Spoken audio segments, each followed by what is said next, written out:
Wendy Williams' $1 million home was just sold with a loss of over $800,000. This was something that she loved, and the fact that it's gone like this, it would have been great for her to be able to leave that for her son. Because if something happens to her, she wants her son to get everything. Who knows where that money is going? You know, the guardian did that. Wendy is also currently seeking treatment for severe alcohol use at a rehabilitation facility.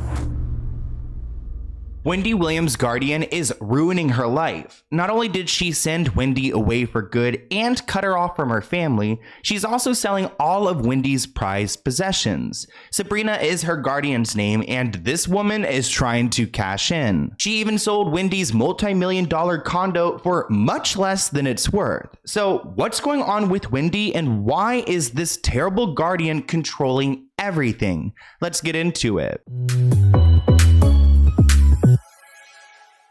Right now, I feel so bad for Wendy Williams. We all watched her fall apart in her documentary on Lifetime. Well, now her guardian is further taking advantage of this situation. Like Wendy Williams' beloved $4.5 million penthouse was sold by the guardian much less than what it's actually worth. Now remember, Wendy Williams is technically deemed incapacitated by aphasia and frontotemporal dementia. So she has a legal guardian in place who has control over her every move. The 3-bedroom, 3-bathroom Manhattan home was sold on May 10th for $3.7 million. It lost about $800,000, which, I mean, I don't understand how they lost so much on this property, because all of the prices are going up. The housing market is at an all-time high. So how do you lose almost $1 million on a property unless this guardian gave someone, like a good friend, a good deal? This is the conspiracy theorist in me, but imagine if this, guardian bought it for themselves and then sold it for more, or sold it to a business partner and then they sold it for even more and shared the revenue they would gain. I don't know. I mean, those are all like made up stories, but that's how things could happen if we don't keep our eye on it. Records obtained by the publication indicate that Wendy Williams was deemed incapacitated, which necessitated a guardian's involvement in the process of selling her penthouse. An insider said that Wendy's dream has always been to live in Manhattan in a dream apartment, but never got the chance to do so. It's a very unfortunate situation. Prior to the sale, Wendy was divesting herself of all of her personal belongings, selling everything.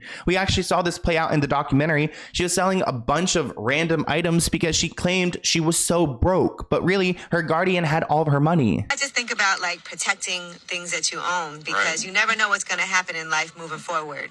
So it did make me think when I saw that, this was something that she loved, and the fact that it's gone like this, and who knows where that money is going to cover certain things. But, the guardian did that, and that's why you got to try to make sure. It would have been great for her to be able to leave that for her son. Right. We all know that Wendy struggles with alcoholism, but there's no doubt in my mind, in her right mind, she would want to hold that apartment, to build wealth, to leave it for her son. But in March, it was revealed a lien had been applied to the home that she owed $500,000 in back taxes on it. According to legal documents reviewed by TMZ, federal officials said that the 6-figure sum was over unpaid balances for 2021 and 2019. So that means that Wendy did not pay her taxes properly during those years, which I don't think is necessarily her fault. I had a lien wrongfully put against one of my LLCs because the accountant I had hired put the wrong LLC name and it became a whole thing. So really the accountant should have this figured out. I don't think Wendy was trying to,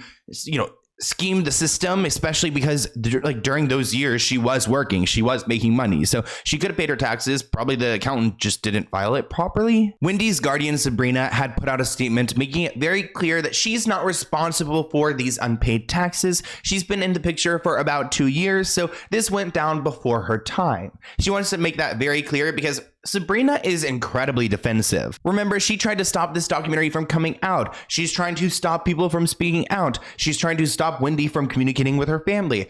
I'm not a Sabrina fan. Before Wendy was locked away for good, she was trying to move to Los Angeles. I don't know if she actually was going to move. It's part of the reason why she said she was selling her stuff. I mean, I don't think her team could see her moving to LA, but she convinced herself, and I think part of it was to get away from this guardian that she had trapped up in New York. But I do question where the money is going to go from the sale of this property. Remember, Wendy painted all the walls black, which actually my bedroom walls are black because I was inspired by her. But here's a video of the property before she had bought it, and you can see, I mean, it's a beautiful penthouse, and it's in New York. I'm not the biggest fan of New York, but you know, I do like New York. I'm hoping to go there in the next few months. I don't know if I could live there, but maybe if I was living in this type of place. The home occupied over 2,400 square feet and featured floor-to-ceiling windows overlooking the Hudson River. The property also featured 20-foot-high ceilings. The building's amenities had a fitness center, 60-feet lap pool, sauna, steam room, and jacuzzi with an expansive terrace. Meanwhile, Wendy has been facing ongoing health battles that have only escalated since her longtime running show, The Wendy Williams Show, ended back in 2022. She was diagnosed with Graves' disease and lymphedema, and Wendy is also currently seeking treatment for severe alcohol use at a rehabilitation facility in Malibu. We hope all the best for her. I love how this comment sums it all up. So Wells Fargo seized her account with supposedly $20 million in it. Then a judge appointed a lawyer named Sabrina as her guardian, and now everything is going downhill. Sabrina has disconnected Wendy from everybody, including her son, who she loves. How is this even possible? That the judge and her guardian have to be in some kind of ties, because this is insane, which that's why I'm saying, like, why is this property selling for less? Why can't she talk to her family?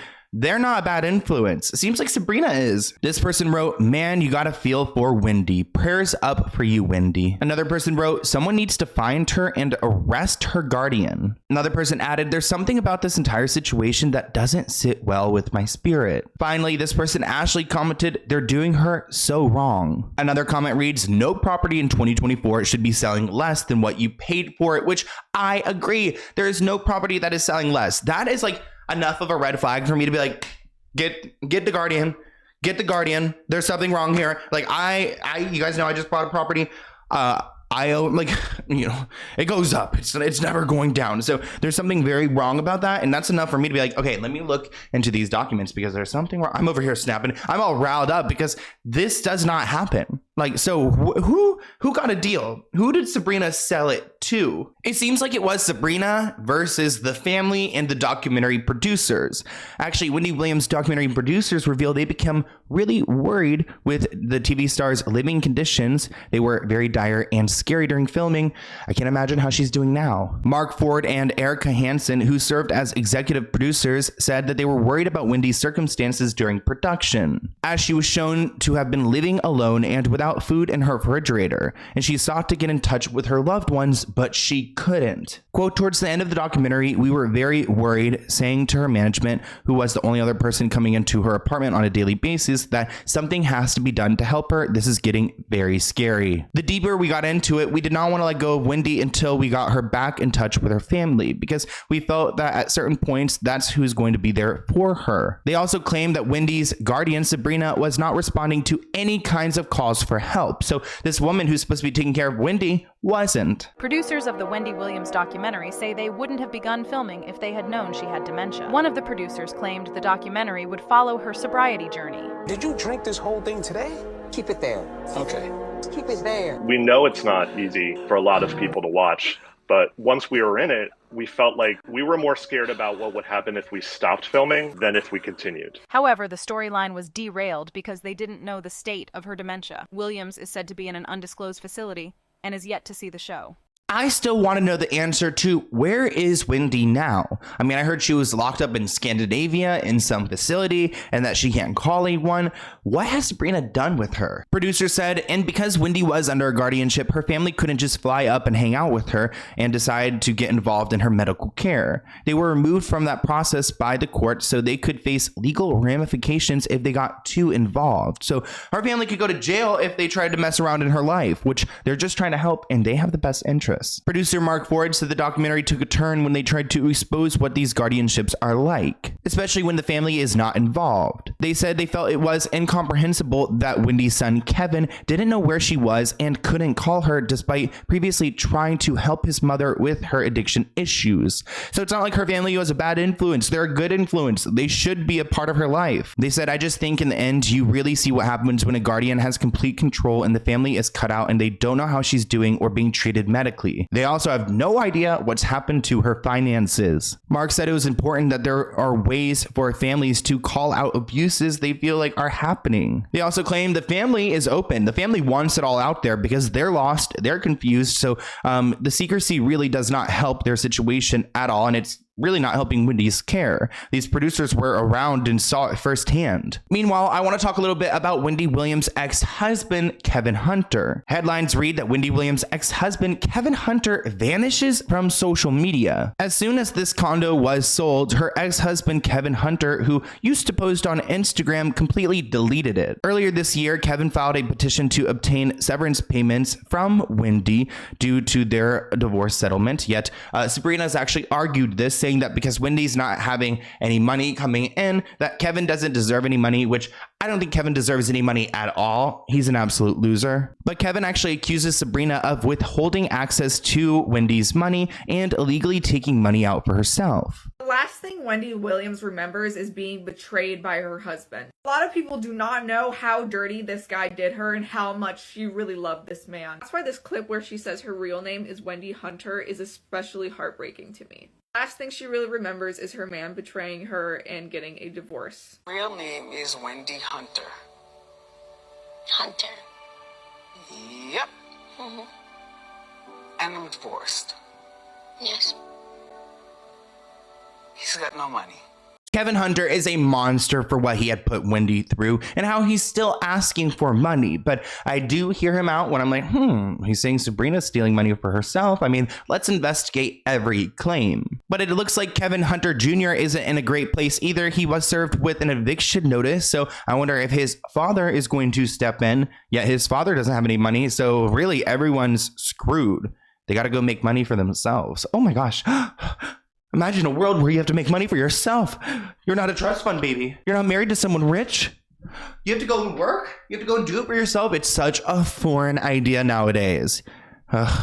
God, I don't know. I don't like trust fund. There's a lot of trust fund babies up here in LA, and I just can't relate. Cannot relate. Reports write that Kevin Hunter Jr. received an eviction notice from his luxurious Miami apartment after failing to pay his rent. It actually looks like her son owes more than $4,000 in back rent, and he has to pay them. Kevin Jr. works as a club promoter, which is more of like, okay, they use his mom's name to like have him promote probably really low-end clubs, no offense, but he has a rent that's about like I guess $3,000 a month, and he has not been paying it. Now, Wendy worked her butt off for years and years to make sure her son didn't really have to work if he chose not to, because that's her miracle baby, and she made sure he was good. When they forced her to go back to New York, he had to get his own place. They stopped like everything that she was paying for. He had to pretty much like use, I guess, his savings or whatever to live off of until his mom's able to get her money back, which she still hasn't. She's saying that she's broken, she's really going through it, and she want to make sure her son is good, because if something happens to her, she want her son to get everything. That's what she's been saying for like a while now.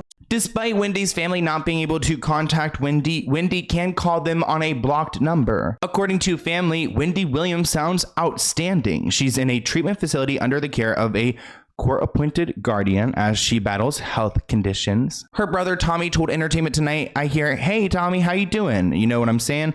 Our experience with Wendy, now having conversations, it's very uniform. When we say it was a great conversation, it's very uniform. What does that mean, very uniform? When we say she sounds good, she sounds like she's coming back. Oh my gosh, she sounds outstanding, you know? Actually, I don't know. All this was like kind of hard to read. Quote, she's doing well, first of all, because she's plugged into family. So when I do hear Wendy's voice, she does sound upbeat and happy. She does sound clear because she's talking to people she wants to be with. Tommy said, I could have spoken to her this morning, but I didn't get the call. My sister Wanda called me this morning and she said that Wendy had called. I was already on my way out, but I didn't speak with her. So for me, it might have been about a week and a half since he last spoken to her. And hopefully she can continue these conversations with family, because it's the only way she's going to heal, to feel supported, and to have, if she has dementia, have some of those memories come back. Like speaking to your brother you had grown up with, your sister, your father, these people who are crucial in your life. But I want to hear what you guys think in the comments below. I'm worried about Wendy. I don't like Sabrina. Just gonna put it out there, I'm not a Sabrina fan. If you are a Sabrina fan, comment below. I'm a Sabrina Carpenter fan. Sabrina Carpenter. Mi espresso. But not Sabrina, this damn guardian in probate court. But oh my gosh, I have a cramp right here. If someone knows what this means. Oh, it's been like all night. Oh, it's been all night right here. Mi espresso. I'm working late 'cause I'm a singer. Okay, let me get out of here. Love you guys. Bye.